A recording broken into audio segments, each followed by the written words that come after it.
and happy Sunday. Welcome back to my podcast, The Good, the Bad, and the Future of Social Media, where we focus on the world of Instagram, its advantages, disadvantages, and how the future of brands can be shaped around it.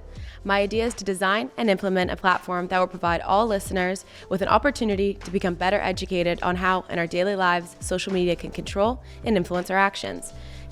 Today we are talking about self-esteem and confidence on individuals while using social media and Instagram more specifically. Today we are joined just outside of Toronto from London with the certified life, integrity, and leadership coach, Trevor Timback. I hope you all had an amazing week. Let's get into it. How are you, Trevor? I am wonderful in the sense of full of wonder. That's a great way of putting it. So I wanted to kind of start off with just getting your personal thoughts on the whole social media and Instagram more specifically. So in general, I'm a big fan of all things social media. I'm a big fan of anything that allows us to connect, relate, converse with each other.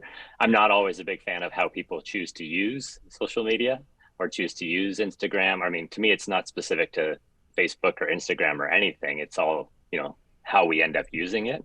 And so sometimes I think social media gets a bad rap and sort of takes the focus off. I don't think it has anything to do with social media. It's how we're using it. I totally agree. So do you kind of have a perspective on how it affects more specifically people's mental health and self-esteem and confidence on top of that too? Or is it just your kind of opinion on people can use it in a certain way and that kind of contradicts how it affects them? I think it gets a lot of attention because it gets a lot of views. And as I was thinking about preparing for our podcast, the quote that came to my mind was the one from Eleanor Roosevelt, who said, "No one can make you feel inferior without your consent."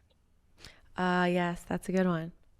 Right. And so to me, what I notice, with myself and with my kids and other people interacting is it's oftentimes if we use it this way, a great way to slow down and notice how we are creating ourselves and the world, right? Especially, and I'm actually a big fan specifically of Instagram because they always say a picture is worth 1,000 words, right? And I think it's actually worth much more than 1,000 words. But the interesting thing is, where do those words come from?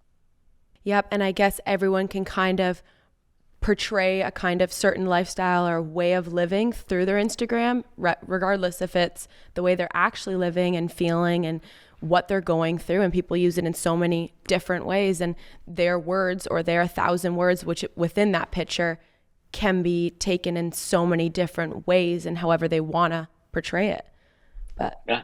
And to me, it's the same thing I've just noticed about conversation. All the power is in the listener, right? Not the speaker, because the listener is the one who is creating the meaning of the words and all the rest. And so it's the same thing here. When you look at Instagram, someone, may have wanted it to convey a certain message, but it's a picture.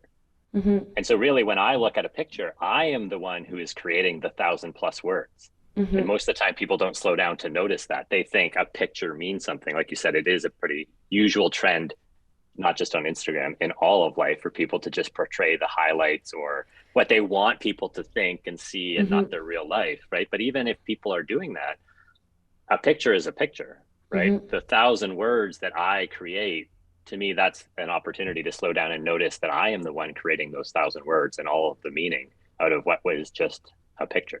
Yep. And you're in control of that picture that you're posting, but you're out of control of what people say upon it, or you're opening yourself up to get judged by other people in reality, right? And you can only do so much and put so much out from yourself and say so much. But at the end of the day, it's those people that are following you, seeing what you post, that can, like you said, match up the words for that image that you're posting. Yeah. Yeah. And even when you say you can only do so much, I think you can't do anything. Like once you put it out there, right, you have no control over what people create out of your words or your pictures. But you do have an opportunity once they respond or say things or post other things to create what you're going to create from that. And you could delete something months later, but some people can take screenshots. Half the people have already seen it. Like once it's out, it's out. So you have to be careful. It's a very long memory. Like there's even a website, the Wayback Machine, right? Where you can where they've indexed websites that have been deleted and you can still find them and see them, right? So it's and that's what I tell my kids, though, like assume it's there forever. Yeah. Which is what you have to, right? Like I didn't even kind of think of that, assume it's there forever, but seriously, assume it's there forever because it is there forever. So I kind of wanted to target this conversation around helping individuals find happiness, stay open-minded, be optimistic and confident while using social media. So I know that a lot of people, as well as myself, who are feeling overwhelmed with messages coming in on social media about the new year and people's new goals. How do we kind of amplify our inner advocate and control that we don't have to be pressured with other people's goals and focus on our own goals and what we actually want to do? So it's a great question. And to me, it comes back to that simple, but very powerful quote from Eleanor Roosevelt, right? Of like, no one, it's not just inferior. No one can make you feel anything without your consent. Mm-hmm. Right. And so it is easy to, and this is the work I do with my coaching clients, right? It's easy to get swept up into, a narrative, a story about other people's goals, their lives, all the rest, versus actually slow down and see that I am the one creating that narrative in my mind. And the big part of it is creating the meaning. Right. And to me, that's the important part, to start to become aware of what am I creating? And if it's not working for me, what I'm creating, to see I don't have to create it like that. And that's when you said swept up, that kind of really hit home for me too, because it really is. You're sweeping up from everyone's pressures and goals and things because it's right in front of you. That's what you look at. And I guess so many algorithms out there exist that are putting things in front of you that like might be from things that you've liked or people you follow and stuff like that. So seeing that all the time, like I see people, I follow a lot of course, influencers and fashion influencers, and I see a lot of them posting, okay, my New Year's goals, I'm going to wake up earlier, I'm going to work out, I'm going to take this much content. And I'm like, oh my gosh, do I have to do that? But some of them, that's their work. Like that's what they do for a living. And for me, I would love to do that, but I'm also in school and I also have certain other things that I need to zone in on too. So it is really making sure you reevaluate that and don't get swept up. So I love that you said that. Yeah, I call it the vicious circle, right? And it's a circle that becomes very vicious when we don't notice that we are the one creating some story, and then the story colors our experience. Right. And then that colored experience usually reinforces our story. And that becomes very vicious. And the example I often, or the metaphor I use is like, no one would ever go into, a pharmacy and just buy all the things off the end aisle. Like, the end aisle, they put little special displays. No one would go in and say like, I had a sickness or something, I needed help. I wouldn't go in and just buy all the things off the end aisle and ingest them. Like people are like, that's ridiculous. No, you would go to the specific thing you need, get what you need. And it's like, yeah, but that's what we tend to do with social media and news. Like the stuff that just gets fed to us, like by the algorithms and all the rest, is essentially like the marketers would put up on the end aisles. It's like, well, but I don't have to look at and even consume those things, right? I can find influencers I want to be following and people that, build me up and all the rest of it. So to me, there's that noticing we create with our actions, specifically, like who we choose to follow and what we choose to pay attention to, just like we do when we go into a drugstore, but also what we create about each interaction, right? When you see a picture, or like you said, someone posts goals, all that means is they posted their goals. It doesn't mean I should have the same goals. It doesn't mean, but we can really easily get swept up into that vicious circle when we've been told all sorts of things of like, well, you have to have New Year's goals and you need to do this. And then if you're looking for something, you see it, the judging, the comparing, all of that happens if you're not careful, if you're not aware of it. And I've never thought about it like that. That's a great way to think about it, because you have your things that you go to a drugstore to get every time, just your groceries, your annual things you need for in your life. And we don't need what other people are buying, because unless we do want to go out and search and those kind of things, but that's not what we need or not what we do outside of social media. So why would we incorporate that into what we do then? Because it's so easy to just hit the unfollow button. Oh, this is giving me a bit of anxiety or making me feel a little overwhelmed. Unfollow. It's that easy. No harm, no anything. You really just got to think about what works for you. So that's a great way of thinking about it. So another question is, how would you adapt to stressful situations when confidence is needed? how do we essentially step into that confidence? I know that a lot of people second guess or feel the need to take down things because they're not as confident for posting things in their life or of themselves or how they look. How do we kind of become more confident in a situation when we need it, or find that confidence? So this may be a bit of a strange answer. I don't really believe in confidence. Okay, explain. So what I notice is little kids, and now we can sit there as observers, say like, well, they must have had a lot of confidence, but they don't even know about the concept of confidence. They just have fun, do things in life, right? And then as we grow older, we get taught about confidence and that we need to have it, and that you could possibly be lacking it, and without it, you can't do certain things. Yeah. But I've noticed without confidence or with confidence, what really matters is whether I do something or not. Not whether I had any confidence, right? And so to me, it's a bit of a story, and that's what I work on with clients as well, is like, I don't think confidence is, or a lack of confidence has ever held anyone back. Now, sometimes when we aren't taking action, we will look, and we love explanations and stories. And so then someone says, well, you must have lacked confidence. Oh, okay, that explains, right? Versus, I didn't have to be confident before I started learning to ride a bike. I started riding a bike, and then people would say, and then I became more confident, maybe, right? And so that's another way to look at it, is maybe confidence isn't a requirement, it's a result of doing things. So but even there, I don't like to get too tied up, because then people get like, well, I lost my confidence. It's like, well, what did you actually lose? It's not there's not a thing. And this is why I love language, right? Like I love to slow down and say like, well, what is it? And I'm just in general suspicious of anything I can't put in a wheelbarrow. Right. And it's like, you can't bring me a wheelbarrow of confidence. So what do you mean? And I love what you notice. It's like, well, maybe I'm not taking actions, or maybe I need to learn something. To me, it's much more helpful to look at that versus kind of get sidetracked by the smokescreen of confidence. What do you kind of think it is that drives us to do those things then, if it isn't confidence, if that kind of makes sense? So I think it's tied to a big thing that shows up in social media is a lot of, and I don't think this is innate in humans, but I think it's innate in our culture, is a lot of what drives people is looking good and avoiding looking bad. And so a lot of times when people say I didn't have confidence, what they meant was I didn't want to look bad. Okay. Yeah, because right? everyone... Or I wasn't sure if this was going to look good. And everyone's scared of that, or being seen in that light. Okay. So to me, it's just more helpful to be honest and authentic. It's like, yeah, you were worried about looking bad. And then, so what steps could you take, or can you learn, all the rest? But that's where, to me, it's almost like a head fake to say confidence. And it becomes this magical, mysterious thing that I can't find anywhere. As much as I've looked, I've never found my own confidence.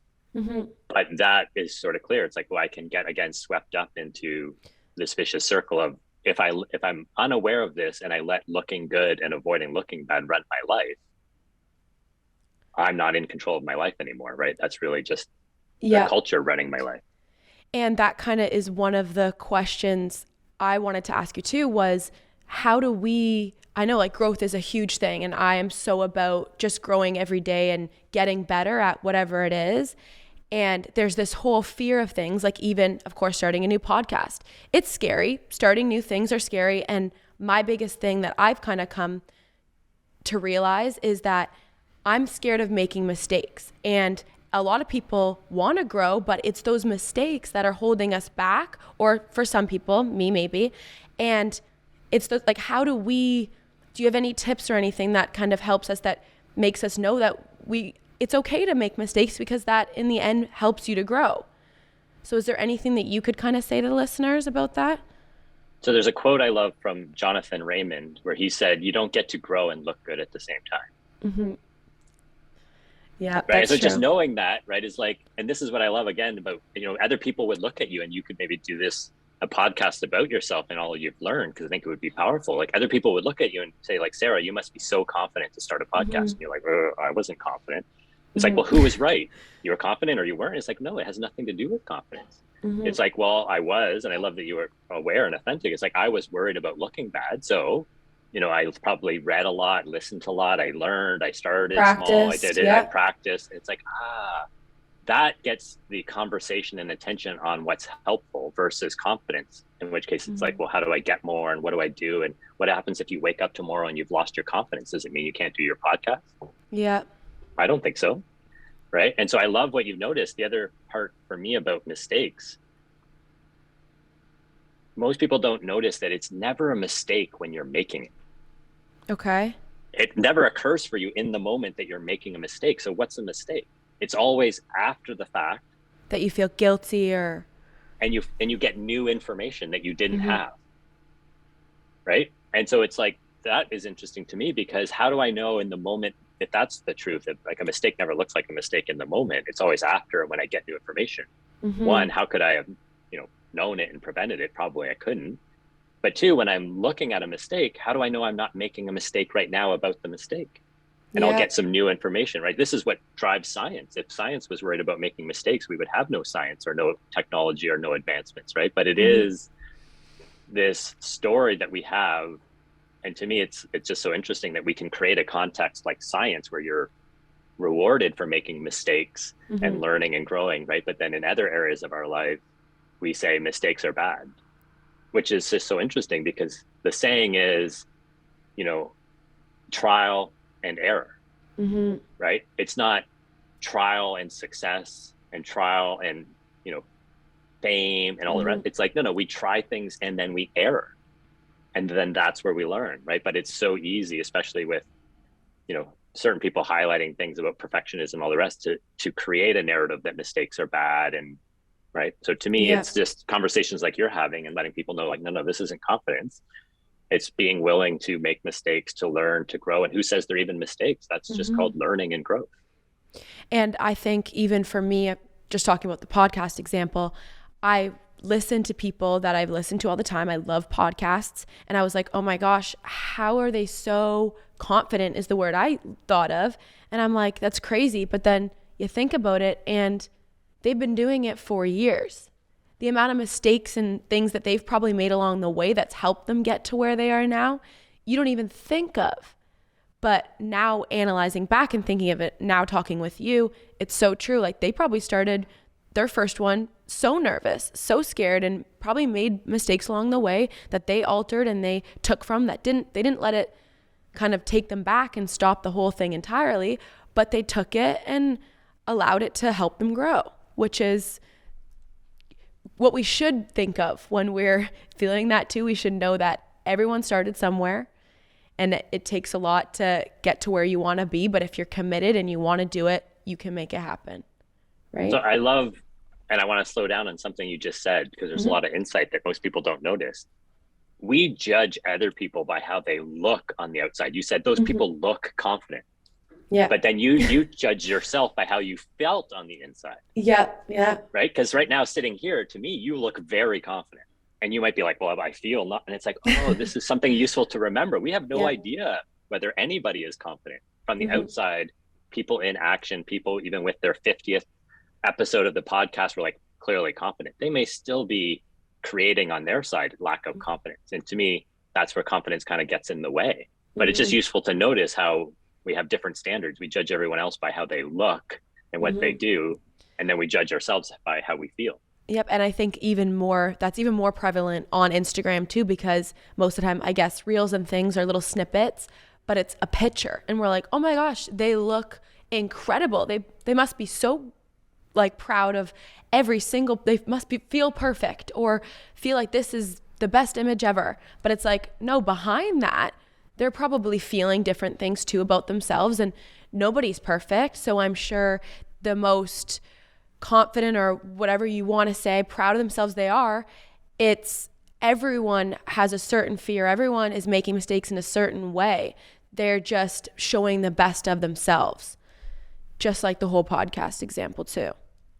And it's all good to remind ourselves that it's all highly curated. Like if you and I screwed up in the middle of this podcast, you probably wouldn't air this part, right? You would edit it, right? And so it's like, well, so that's what people are doing. And it was interesting the other day, and I forget who it was, and I don't know if it was TikTok or Instagram, but someone posted a short video just saying, don't edit your videos or your pictures or whatever and take off the ones that don't get a lot of responses and reactions, which is what people normally do, which is what everyone does. Because you said, because then other people who are starting out look at this and be like, oh, I have to always have this, versus saying like, and she was saying in her case, she's like, sometimes some of them completely bomb, but those are the ones that I learn from and I grow, and I leave them up because I want people to look at, and see like, oh, sometimes home runs, sometimes I strike out, right? But even there, you can start to notice, it's like, yeah, good to be aware of, like, it's all highly curated, which is fine. Nothing wrong with that, but can give us a very false impression of things.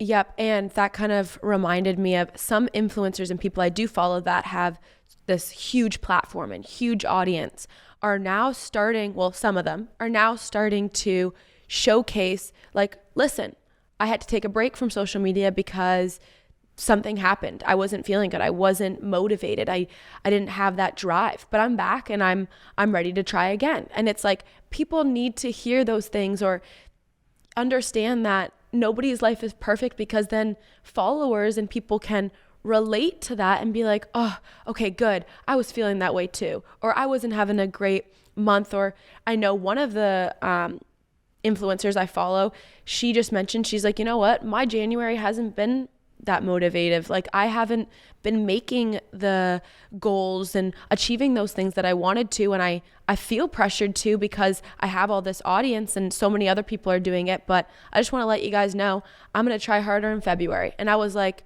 wow, like, it's amazing that you could say that, one, but two, that if it resonated with me, I can guarantee it's resonated with somebody else too, because it was just good to hear that even in one person that I look up to, we always have next month, you always have tomorrow. It's a fresh start, a new day, a new month, whatever it is, but you can always try harder.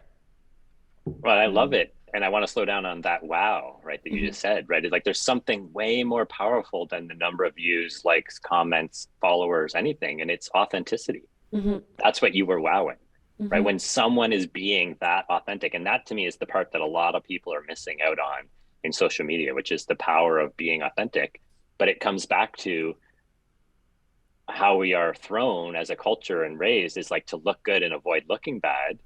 Everyone says they want to be authentic. It's like the thing we hold up the most. We so desperately want to be authentic.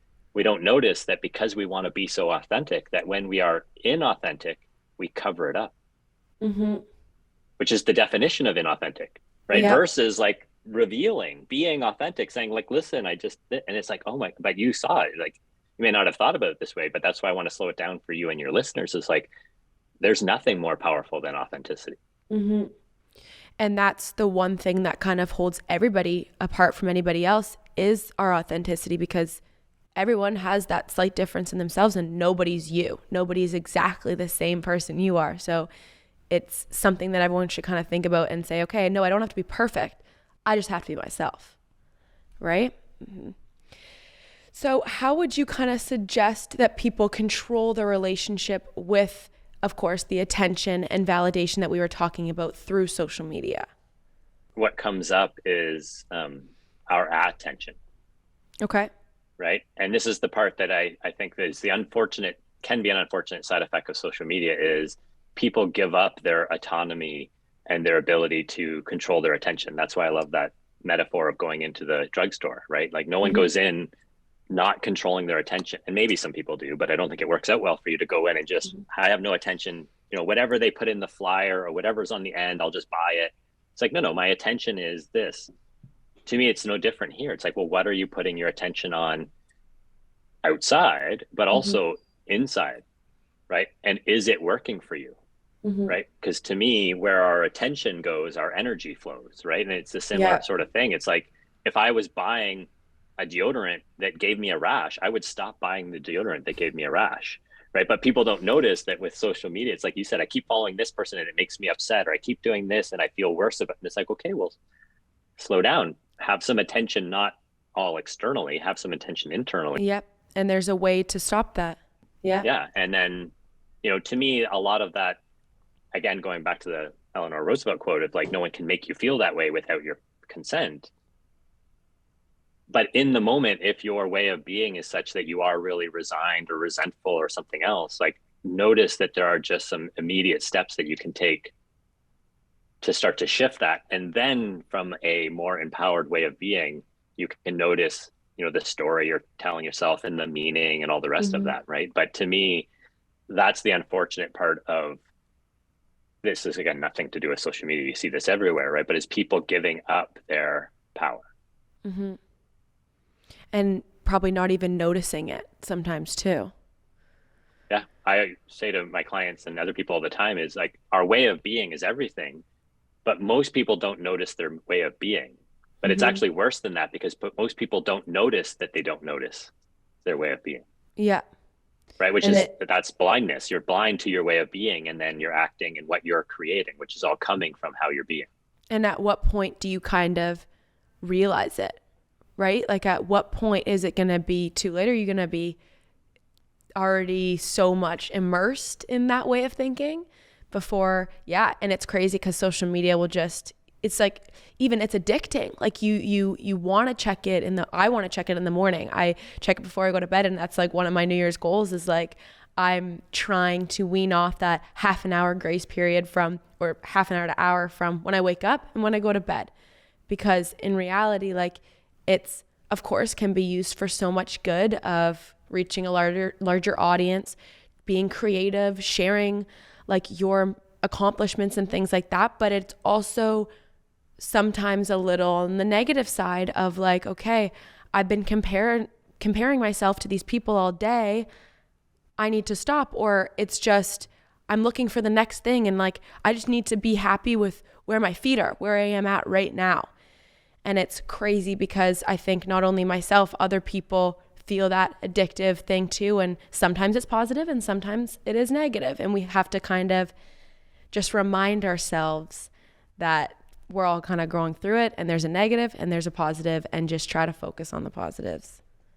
It's so true. And to realize that social media companies and lots of other companies too, but it's highly noticeable, social media companies designed their products to be addictive, right? To give you dopamine hits and adrenaline. And it's just, its ability to do it is so much more powerful than, the drugstore's flyer. If the drugstore's flyer could get you to react that way, the flyer would be much more effective, right? Yeah. So people have been trying to do this for a long time. So it's not to say social media is bad and evil. Like all companies try to do this. It's just they found a very effective way in a little thing that you carry with you all the time. But if you notice this, like you said, it's like, well, who is in control of me looking at it as soon as I wake up and me looking at it right when I go to bed? It's like, well, I am.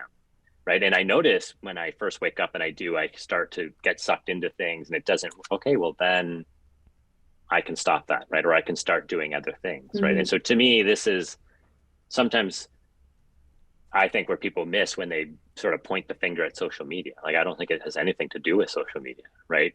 The conversation we're missing is a conversation about responsibility of ourselves. Right. And that's why I love that very simple Eleanor Roosevelt quote, right, where she's pointing to is like, no one can make me feel anything without my consent. I am the one responsible, which to me is the best news ever. Yeah, I love that. So I have a bit of a bigger question. Instagram is representative and does not allow for much conversation on serious topics, just people more so expressing themselves. And people's opinions on certain social issues seem to be only mentioned by brands. How can the audience exposed to the platforms of Instagram navigate taking into consideration and not try to fit or represent something that they are not? It comes back to the authenticity, right? And inauthenticity, and seeing not always the best platform or medium for some of these things. Like you said, like limited ability to have conversation, to really have dialogue, and again, it's easy to say that's a limit or a bug or a problem of Instagram. To me, that's just a feature of it, right? It's also what makes why people love it. It's like with saying, I don't like to go to art galleries because I can't talk to the artist who painted it. It's like, no, that's, we wouldn't have art galleries if you could only go when you can talk to the artist, although it would be great to talk to the artist, right? It's like you start to see that just, for me, it makes why it's more important to create other ways to have those types of conversations, right? Or have that type of expression and see that, obviously Instagram isn't the end all be all, although for some people they create it that way, right? To notice it's like, no, that my ability to talk to my family, my friends, whoever, life thankfully is a lot richer than just Instagram. And it's wonderful to have a platform where you can instantly share photos. Like my dog has an Instagram account that my kid set up, and my parents, like my mom loves it. And it's like, yeah, there's like so many possibilities, and it has limits, right? And the thing is, when we try to, the saying that comes up for me is like, when all you have is a hammer, everything looks like a nail.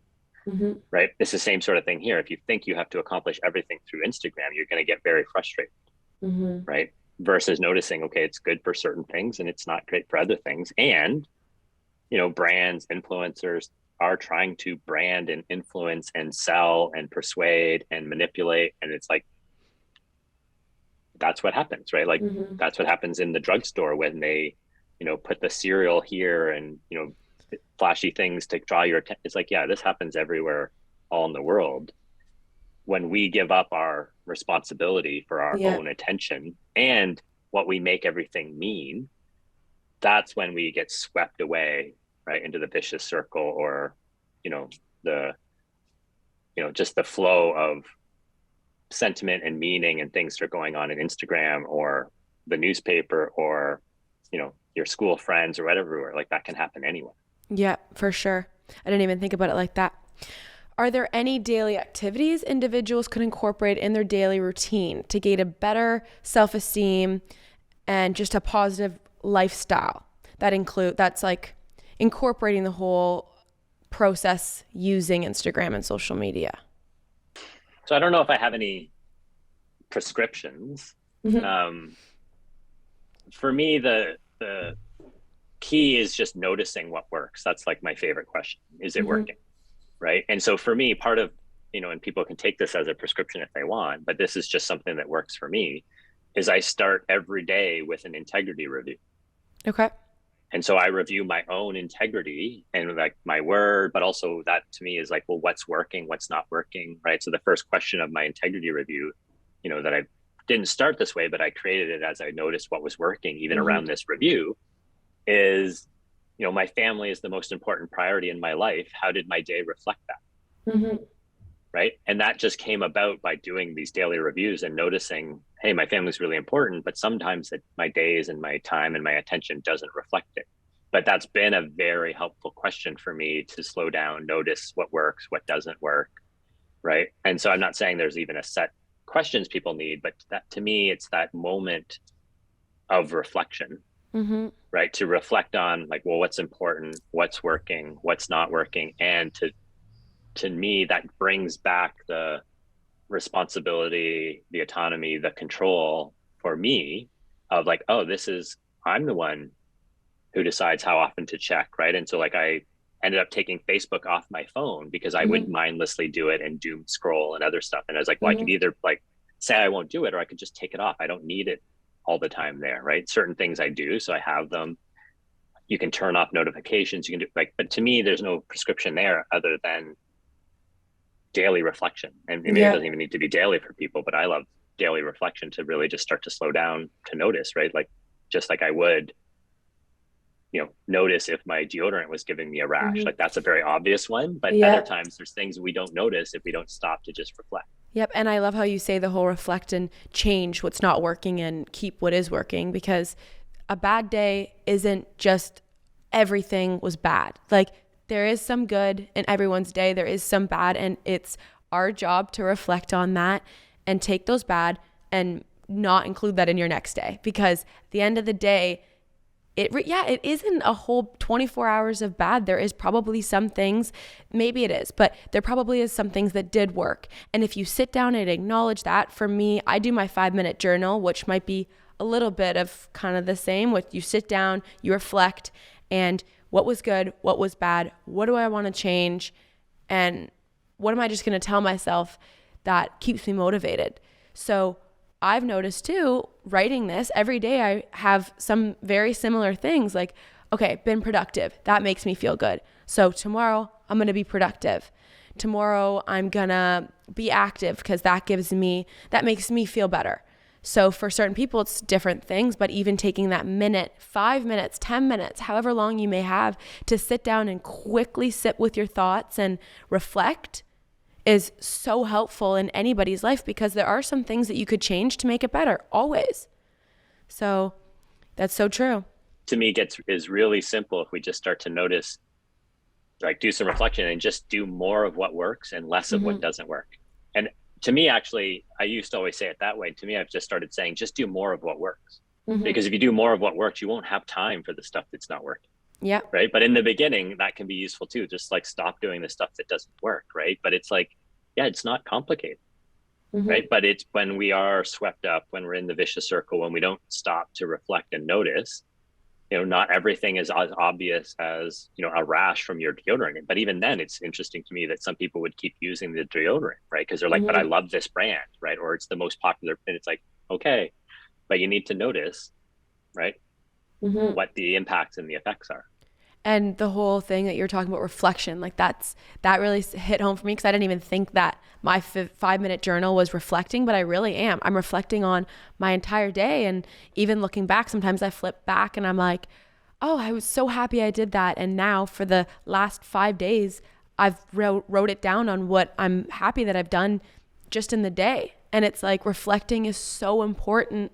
And like, it really does lead you to a healthier and happier lifestyle, because you're understanding what works for you.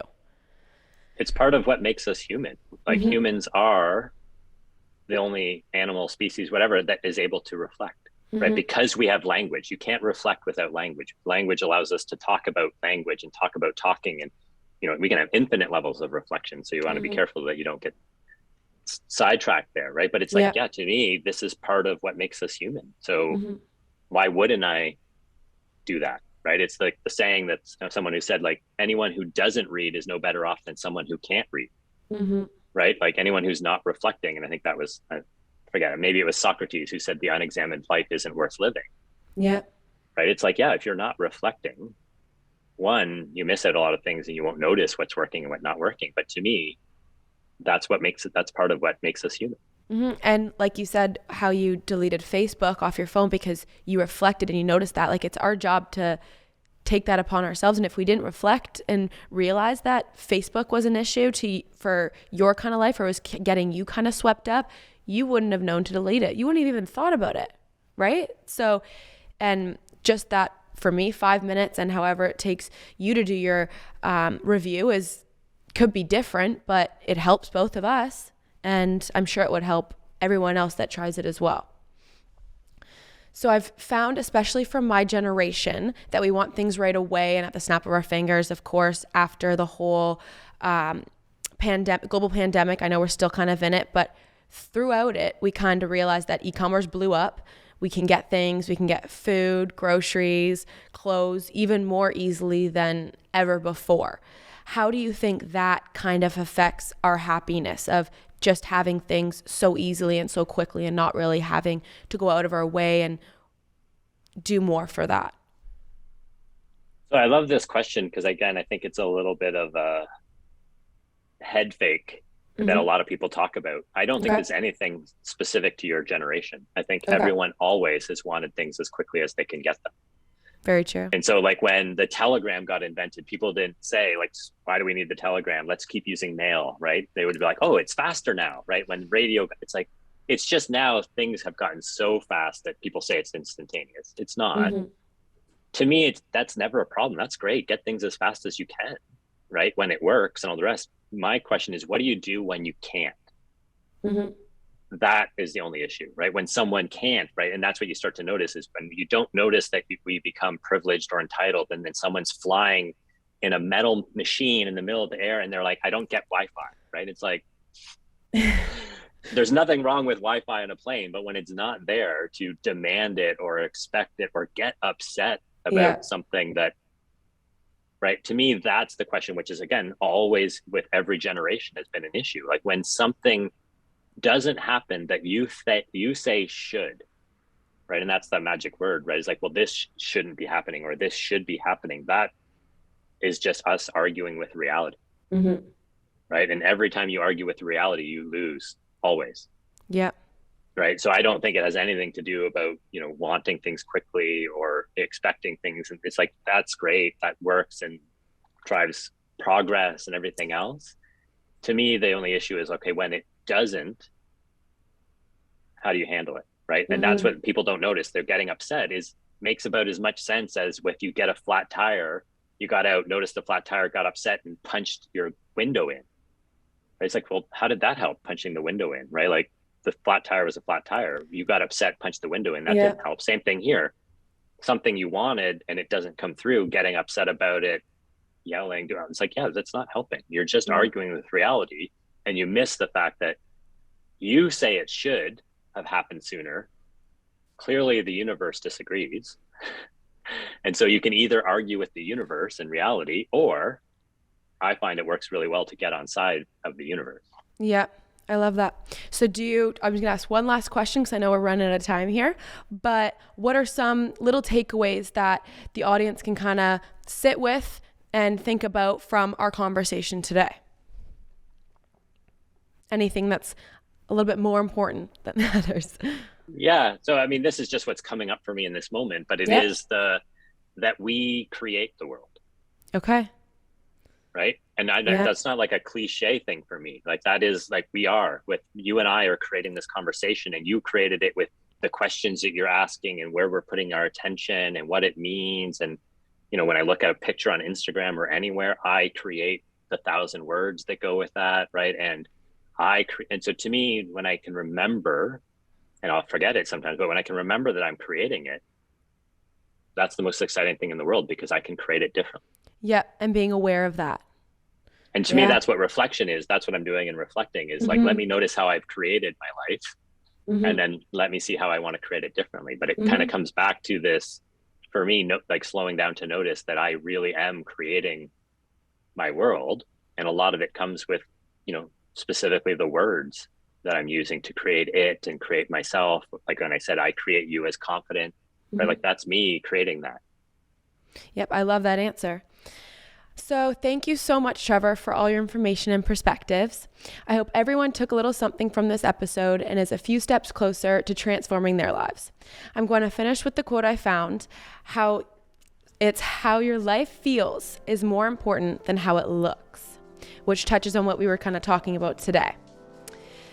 Thank you so much for listening. Make sure to write any future questions or topics you want to hear about, and follow The Good, The Bad, and The Future on Instagram. See you next Sunday to talk about successful brands in the fashion industry and how they keep up with social media and its rapid changes with co-founder of 437, Adrian.